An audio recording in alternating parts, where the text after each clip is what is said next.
Dear friends, during this Advent season, we always sing a beautiful hymn you will find in the Blue Book 440 number. O come, Emmanuel, and ransom captive Israel, that mourns in lowly exile here until the Son of God appear. O come, Emmanuel. O come, Emmanuel. That is what we are preparing during this Advent season, that Emmanuel may ransom captive Israel. And what is this captive Israel? Israel was always in captivity. In Egypt, in Babylon, under great kings. And then during the time of Jesus, Israelites were also practically under captivity of the Romans. So throughout their life, they experienced this captivity and they were clamoring that a Messiah, a king, a prophet, a leader may come and liberate them. Now what do we understand by this? Spiritually speaking, in one way or the other, all of us are in captivity because of our weakness, sinfulness. Let us go back to the book of Genesis. We find how Adam and Eve became slaves to that serpent demon, devil, who tempted. So they became slaves of sin. And consequently, we all of us inherit that kind of weakness, becoming slaves to sin. So ultimately, when we invite the Messiah, the King, come and liberate us, because we are in exile, we would like to experience that kind of freedom.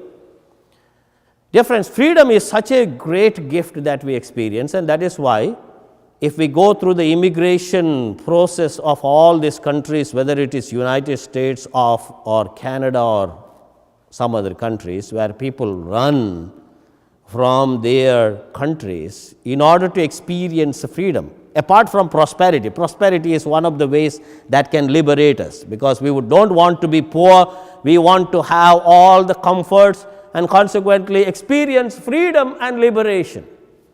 Now when it is applied to our spiritual life, it has also a powerful meaning. We would like to be free from our weaknesses, free from our slaveries.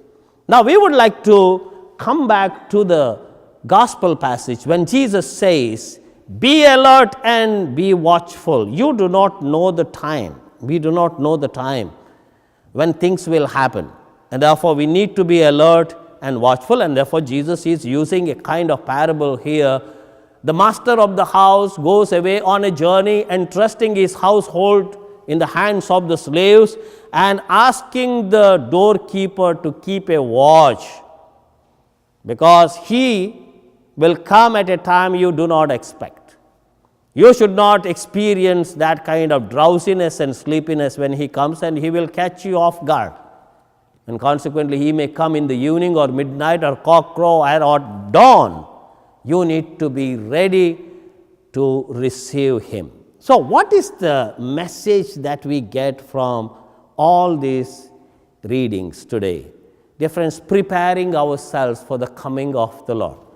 That's why this Advent season, 4 weeks we have before Christmas, is a preparation, a spiritual preparation. Also, perhaps we can also think of preparing ourselves physically, because it is not just the spirit. We need to be ready physically to receive the Lord in our lives. How can we do that? I just recommend some very ordinary means of preparing ourselves. Now just imagine, when we go to the Old Testament, Israelites were expecting the second coming of Elijah. They were expecting a Messiah. They were expecting a great king like that of David. Practically, they were expecting a liberator. And when Jesus came, many of them did not recognize his coming, because he was born on a manger, swaddling clothes. He was a carpenter's son. They did not recognize. And that's why in our lives, when Jesus comes, how does he come? Now, a few months ago, I was in a restaurant having a nice time with my friends, and one of them said, practically thinking about all the situations that are happening in the world, whether it is war, violence, displacement, poverty, people suffering, mass killing, mass murders, and threat of war, and so on. This guy told me, why can't God rip open the heaven and reveal himself that he is the one? Why do we have all these fights that our religion is better than religion, our faith experience is better than their faith experience? Why can't God do that? And I replied, God has already done that. That is what we see in the first reading. When God came on Mount Sinai, the mountains shook, and God has given what has to be given. There is no need for God to come again in that spectacular manifestation. He comes into our lives, as it were, He does not inform us. He comes sneaking into our life, and that's why Jesus says, be alert and watchful, you do not know the time. Therefore, ordinary things in our lives, dear friends, when we drive our car, how do we drive our car? Now you have come to the church today. You are not careless crossing the roads and walking here. You are alert, right? Because it was very important for you to safely come to the church and safely go back home.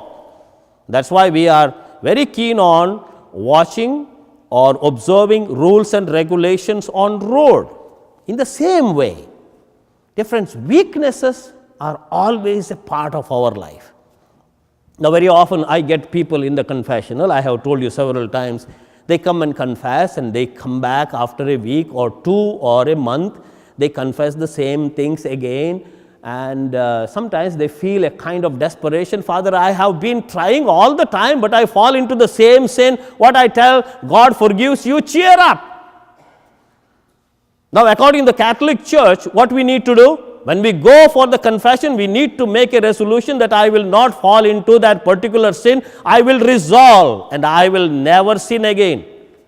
If that is the case, we will be unemployed. People will never come because they make once a confession, they resolve, they will never commit sin and they will never come back for confession. That is not the point. We are all weak human beings. And that's why St. John of the Cross very clearly says in his writings, until we are in this prison body, we are not capable of experiencing that perfect life. That does not mean that St. John of the Cross was discarding the body. Now, St. John Paul II has given us the beautiful explanation of the theology of the body, the resurrected body of Christ. That means we experience daily also the resurrection of Christ, the Spirit of God dwelling within us. But then a point for our reflection today, dear friends, in order to liberate ourselves from that captivity. O come, Emmanuel, free us from this, ransom us from captive Israel. That means what? Liberate us. That means we are not capable of overcoming our weaknesses and sinfulness with our own effort and power. We require the help of God. But then we need to cooperate with God. It does not happen automatically. It is not enough that I pray and allow God to overcome or get rid of my weaknesses. I need to make efforts. When there is a rain outside, I need to open the umbrella so that I may not be wet. I cannot pray to God, Lord, I am going out in the rain so that I may not get wet. You need to carry an umbrella so that you may not be wet. You need to make your efforts and God will help you. So how can we prepare ourselves for this great event of the coming of the Lord in our lives?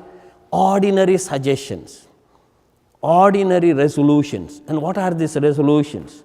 We need to be alert and watchful what we are thinking. Dear friends, one of the reasons we experience terrible weakness in our lives because our minds are fickle and distracted all the time. So what is the resolution?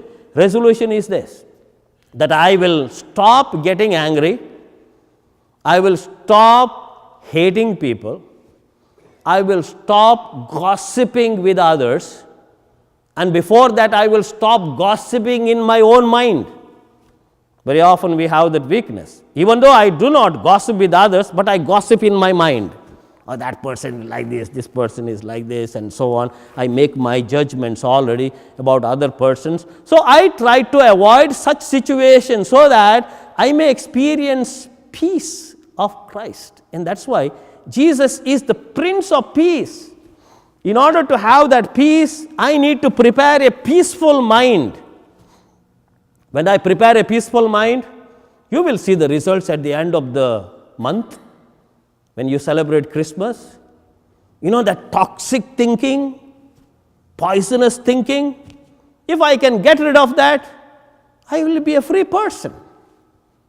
Many of my weaknesses perhaps are connected with my mind. Then other resolutions, what I eat, what I drink, what I watch. Nowadays we know in this modern world, there are millions of opportunities. I can watch things that can really destroy my life. But there are millions of good things that I can watch and enhance my life too. So there are plenty of opportunities where I can make use of the modern technology for enhancing my mind, to make myself healthy, happy. What I eat and drink. Now sometimes when the Lenten season comes or Advent season comes, people think of making sacrifices, fasting or penance and so on. Good. Those who are capable of doing that, welcome. But then what is the use of fasting? At the end of the day, you get irritated and angry because you have no food in your stomach. You make others get irritated. Forget it. Fast of your thoughts. Fasting about gossiping, trying to help someone who is in need. That's why what we reflected at the end of the liturgical year, when I was hungry, you fed me. When I was thirsty, you gave me a drink. When I was a prisoner, you visited me. When I was a stranger, you welcomed me. When I was naked, you clothed me. Enter into my kingdom. That is why during Lenten season is an opportunity where I sacrifice a little bit and give to the person who is in need. I don't need to give huge amounts of money, a little bit.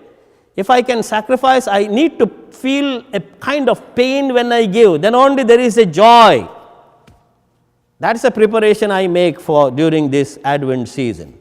Dear friends, these are the ways I can prepare well for the coming of the Lord in my heart. Ordinary things. Don't do extraordinary things. You will be tired. I know in my previous parish, I was in Bombay, During Lenten season and Advent season, there are a few people who totally give up drinking. And I have witnessed that after Christmas they died. Why, all the 4 weeks they did not drink at all. They started drinking on Christmas Day. Within a week they died because they wanted to make up for all the things that they did not drink. Useless way of using our penance or fasting. What's the use of that? Any kind of violence against our own nature is bad. And therefore we need to go slow. So if you are drinking maybe 5 glasses of wine during the week, reduce them to 2 glasses of wine. That's a kind of penance. If you are drinking 10 cigarettes a day, just smoke it 1 cigarette or 2 cigarettes or 3 or 4, even 5, that's okay. But you have cut short of that amount. You have made a sacrifice. But that amount you save, you give to someone who is in need, preparing the way of the Lord. Therefore, dear friends, we can speak a lot about on this issue of preparing. Captive Israel, that means ransoming captive Israel. We are the weak people. And we need to work at our weaknesses, but at the end of Advent season, I must see a stronger person. Physically, spiritually, mentally, morally, psychologically. If I can do that, Why Christmas is a great celebration. It's going to be a wonderful celebration because I know I need to take care of myself, my heart, my soul, my spirit. Then I know how to prepare the way for the Lord. We are in exile, in the lowly exile here, until the Son of God appear.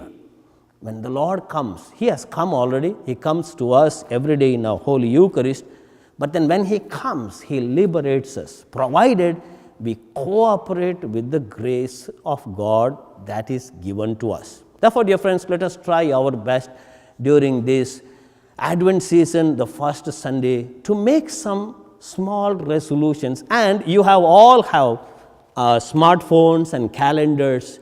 Make a resolution and write that resolution wherever it is possible and look at it every day. These 4 weeks, if you have struggled to overcome some of your weaknesses on the day you celebrate Christmas, you will be a happy person to accommodate and welcome Christ into your life. Please rise, we profess our faith.